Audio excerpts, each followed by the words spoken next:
Bonjour monsieur. Bonjour. Monsieur l'ami suisse. Oui. Bon, tu te souviens, on avait fait un constat il y a un moment déjà sur la démocratie. Oui. Bon, je mettrai les liens. Alors, c'est vrai que lorsque l'on fait le bilan, c'est pas folichon, tu vois. Depuis 1789, la Révolution française, tu vois, on a remplacé la France cléricale, le Père, le Fils et le Saint-Esprit a été remplacé par la devise liberté, égalité, fraternité. Trois mots pleins d'espoir, tu vois, plein d'espoir. Alors bon, je ne vais pas me lancer sur le thème de la liberté, il y aurait beaucoup à dire. Disons, pour faire court, que la liberté est relative et qu'évidemment, tant qu'on n'est pas trop subversif, ça va. Mais je voudrais parler d'égalité et de fraternité. Alors on croyait que la Révolution française devait mettre fin aux inégalités et aux privilèges. Que nenni. Que voit-on? Eh bien un fossé qui s'est infiniment agrandi entre les différentes classes sociales. Les prolétaires, bon le terme, ça a un peu des vieux relents de communisme à la marxisme, mais bon, j'en vois pas d'autres. Hein. Je veux parler de la classe sociale la plus précaire, tu sais, celle au bas de l'échelle. Tu sais, celle qui est même pas au premier barreau de l'échelle. Tu vois. Ouais. Eh bien, ces prolos n'ont jamais autant été dans la précarité. Quoique, dans l'ancien régime, c'était pas triste non plus, avec une féodalité inique qui oppressait les sujets sans vergogne. C'était pas les taxes à l'époque, mais c'était la dîme, tu vois. Enfin bref, statu quo. Quant à ceux tout là-haut perchés, ils grimpent, tu vois, infiniment aussi, tu vois. C'est l'ascension de l'Himalaya, non-stop. Et la classe moyenne, alors eux, n'en parlons pas, ils sont en train de dégager la piste, comme on dit au cirque. Tout ça pour dire que le système s'est super féodalisé, finalement. La démocratie, c'est devenu la vitrine d'un système qui n'ose plus dire son nom. Hein. Ouais. Ah, j'oubliais aussi, tiens, la fraternité. Alors là, c'est le pompon. L'homme n'a jamais été aussi individualiste qu'aujourd'hui. Il se cramponne à ce qu'il a, je te dis pas, tu vois. Faut pas le perdre, hein. Finalement, cette société qui a eu ses heures de gloire pendant les 30 glorieuses, c'est le cas de le dire, a réussi à formater l'homme en vrai consommateur. Et dans le mot consommateur, il y a le mot sommateur, évidemment. Ah oui. Alors, bon, en vrai consommateur, sauf qu'aujourd'hui, sa faim que j'écrirai F-A-I-M, sa faim de matériel ne justifie plus ses moyens. Tu vois. Mais alors, par contre, hier j'ai vu toute une émission sur Poutine. Oh là là, le despote. Mais tu vois, c'est un bonhomme déjà, il est cruel, il a été formé par le KGB. Bon, maintenant ils ont créé le FSB, tu vois, qui est la nouvelle version du KGB. Mais alors, il dirige le pays d'une manière, avec un totalitarisme terrible. Il extermine, bon ça c'est pas nouveau, mais ça fait des années, le peuple tchétchène sans que personne ne s'en offusque vraiment. La communauté internationale reste silencieuse et tous les dirigeants du monde sont à ses pieds parce que il détient le monopole du gaz, du pétrole, donc ça tient à peu de choses tout ça. Donc tout ça pour dire que finalement la démocratie, c'est peut-être le moindre mal, hein. Non, Mais attends, parce que quand même, malgré tout, on arrive à slalomer entre tout un tas de choses. Tu vois, quand tu vis en France, tu arrives à faire ce que tu veux si tu es malin, tu vois, tu peux y arriver. Alors que dans ces pays-là, t'es coincé, quoi, t'es pris dans un étau. pas du tout. Si t'es malin, t'arrives à devenir président de l'Union soviétique, de la Russie. Non, ça n'a rien à voir. Oui, non, mais attends, Les malins, laissez les malins. L'histoire est pas là, il n'y a pas de liberté, ça n'existe pas dans une démocratie. La démocratie, c'est une idéologie.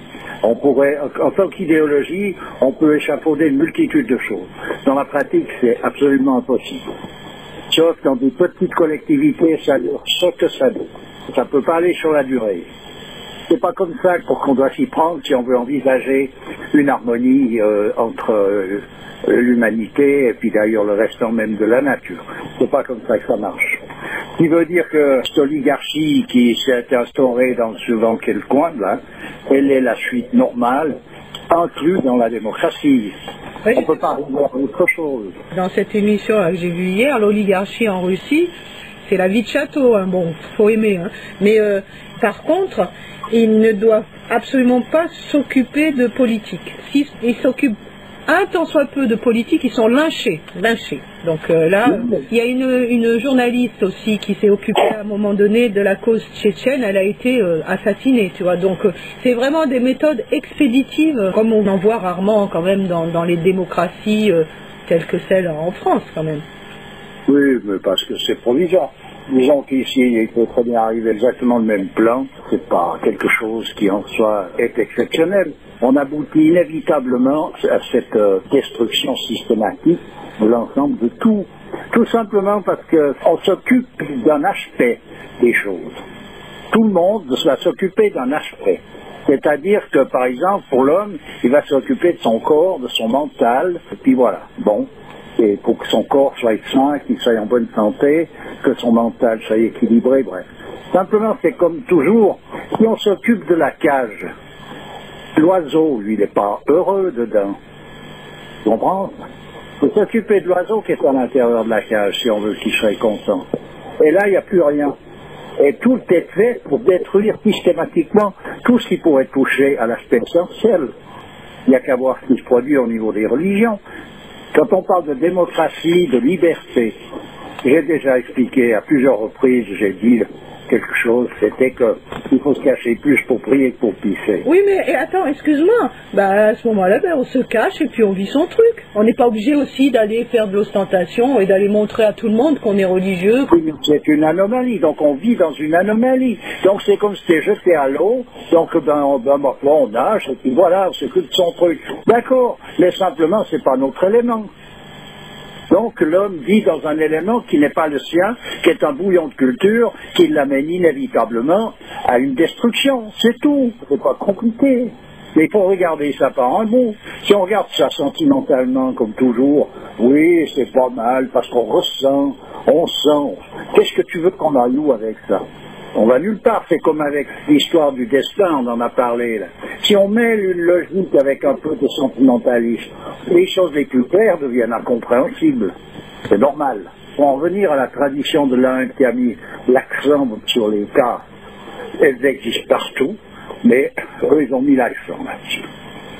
L'autorité, revenons au brahman, qui était représentant de l'autorité spirituelle. Le pouvoir temporel revenait aux kshatriyas, qui sont des guerriers de tempérament, à l'intérieur desquels vit cette générosité, cette noblesse, qui est représentatif du vrai guerrier. Je ne parle pas d'un soldat, d'un mercenaire, d'un tueur quelconque. Voilà. Actuellement, la démocratie, c'est des questions de voix, de suffrage. N'importe qui peut accéder au pouvoir le plus élevé. Ce qui veut dire que pour en revenir au cas, après les kshatriyas, on avait donc aussi des vaishyas, qui étaient des commerçants, des shudras, qui étaient en somme les travailleurs, puis après il y avait les orcas, les chandalas, qui étaient ce qu'ils appelaient les mangeurs de chiens.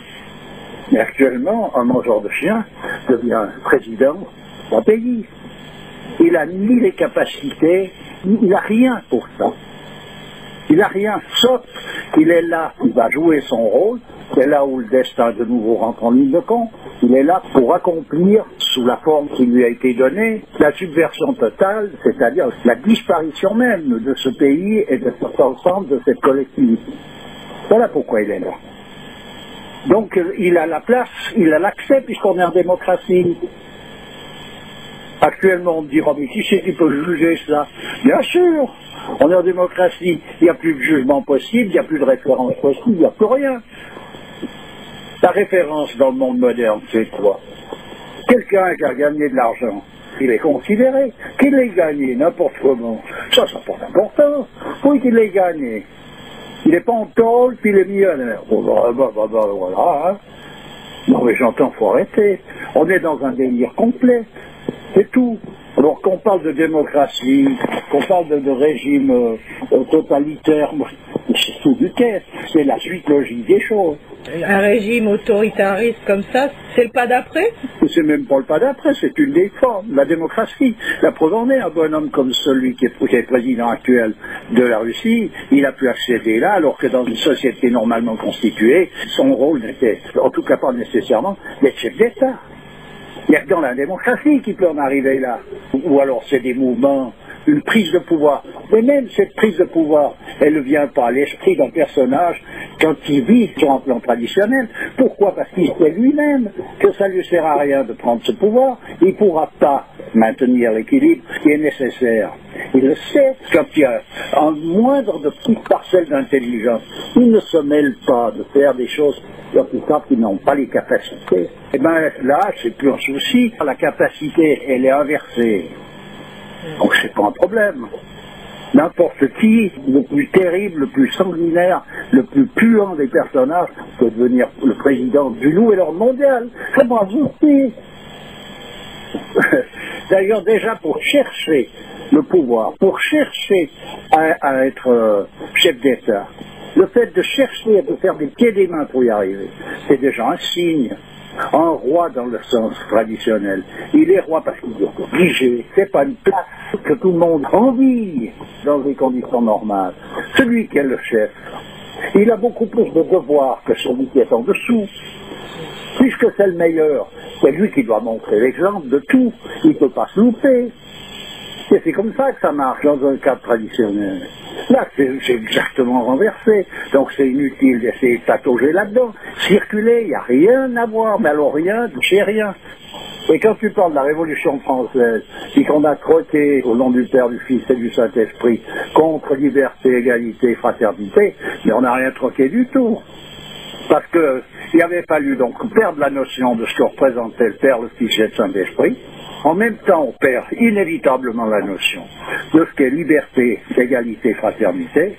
Puis après, on change de drapeau pour faire semblant qu'il y a eu quelque chose qui s'est produit, même si on y croit d'ailleurs. C'est un semblant qui peut être une illusion collective, mais il n'y a plus rien de rien là-dedans. Oui. C'est pas compliqué. Alors il a fallu des générations de rois déchus pour en arriver à ce qu'on jette de nouveau, comme je dis souvent, le bébé avec l'eau du bain, et puis adieu. Si on veut comprendre quelque chose, le mieux c'est d'aller revoir ce que peut représenter une collectivité qui vit selon une éthique traditionnelle, puis aller voir de près. Là, il y a quelque chose à voir. Il a fallu aussi que l'Église ait dégénéré pour qu'elle soit supplantée. Oui, mais c'est pas l'Église, c'est de nouveau les personnages. Oui, oui, bien entendu. Oui, Eh ben oui, mais il faut bien le spécifier. Autrement, on jette le bébé avec l'eau du bain. oui, oui, bien sûr. On jette l'Église avec les personnages qui n'ont pas suggéré. Oui, oui, c'est clair. Je vais te donner une petite histoire qui en dit assez long sur un comportement. Bon, une histoire réelle. Un jour... Je crois qu'on en a parlé, ça. Ben, j'en reparle. Une femme s'est retrouvée blessée. Dans son amour-propre. C'est peut-être intéressant d'en reparler maintenant. Oui, alors là, il s'agit d'un village qui est constitué avec des petites maisons en bois et recouvertes de feuilles. Et ces maisons appartiennent aux femmes. À un moment donné, un homme, il a un peu brusqué sa femme dans les paroles. Elle s'est sentie blessée. Qu'est-ce qu'elle fait? Elle commence à démonter la toiture de la maison. C'est sa maison, elle peut faire ce qu'elle veut avec. Bon, le mari voit ça, il réfléchit à ce qui s'est produit. C'est lui qui s'est loupé, on peut dire. Il commence à lui dire, t'as raison, c'est le moment de les laver. Et il lui donne la main à les enlever. Tout rentre dans l'ordre. Pourquoi? Parce que la femme, elle n'est pas obligée de manifester autre chose que le fait de continuer. Parce qu'elle va regretter aussi son acte. C'est toujours des choses qui se regrettent les unes après les autres. Si ça a été fait dans un certain état d'esprit. C'est pas l'acte en lui-même, mais c'est l'état d'esprit. Alors là, en l'occurrence, il lui donne la main, il lave les feuilles, suite de ça, il remet ses feuilles sur le toit, et en même temps qu'ils étaient en train de les laver, les restants de la tribu le voient ça. Qu'est-ce qu'ils font? Tout le monde démonte les feuilles de leur maison et les lave. Tout le monde remonte tout ça, les feuilles sont toutes propres, toutes neuves, et quand c'est fini, c'est la fête. Voilà. Voilà une attitude chez les sauvages. Tu veux dire que là, on renchérit dans le sens de l'élévation, alors que nous, pauvres humains civilisés, on a tendance à renchérir dans l'autre sens. Il faut considérer une chose, que par rapport à l'éthique traditionnelle, les sauvages, c'est quand même des personnages qui n'étaient pas l'élite sur le plan traditionnel. Mais ces personnages-là, voilà leur attitude. Qu'est-ce qu'on va parler, discuter d'attitude dans le monde moderne? Il n'y a plus d'attitude. Même la vermine ne voudrait pas d'une vie comme celle-là. Bon, voilà, tout le monde trouve à batailler là-dedans. Mais c'est infernal tout ça. Et quand tu analyses la chose d'un bout ou d'un autre, on parle d'une élite, on parle de je sais pas quoi. Mais il faut stopper. Il faudrait changer complètement la terminologie de tout ça. Quelle élite? Elle est où l'élite? Où est-ce qu'elle se situe? Ben, elle n'existe plus. Mettons qu'elle existe. À quelle profondeur il faut qu'elle se cache pour ne pas se faire couper la tête? Ouais. En tout cas, donc, la conclusion, il n'y a aucun modèle proposé actuellement qui soit satisfaisant. Absolument pas. Et donc, il n'y a que dans le cadre de revoir ce que représentait véritablement une vie dans un monde traditionnel, qui était vivant, pas qui était sur la décadence totale, mais qui était en vie. Et là, actuellement, tout se passe à l'envers, c'est pire qu'à l'envers, c'est la dissolution totale. J'en reviens à ce qui est dit dans le monde traditionnel, l'humanité actuelle est en état de décomposition, c'est tout. Ok, bah écoute. Je lance à m'excuser toujours avec ma façon de parler, parce que je sais que j'ai un caractère un peu irascible, mais que pas me prendre. Oui, mais on te connaît maintenant. Ah bon, ça va alors. Allez, à bientôt. À bientôt. Au revoir. Au revoir.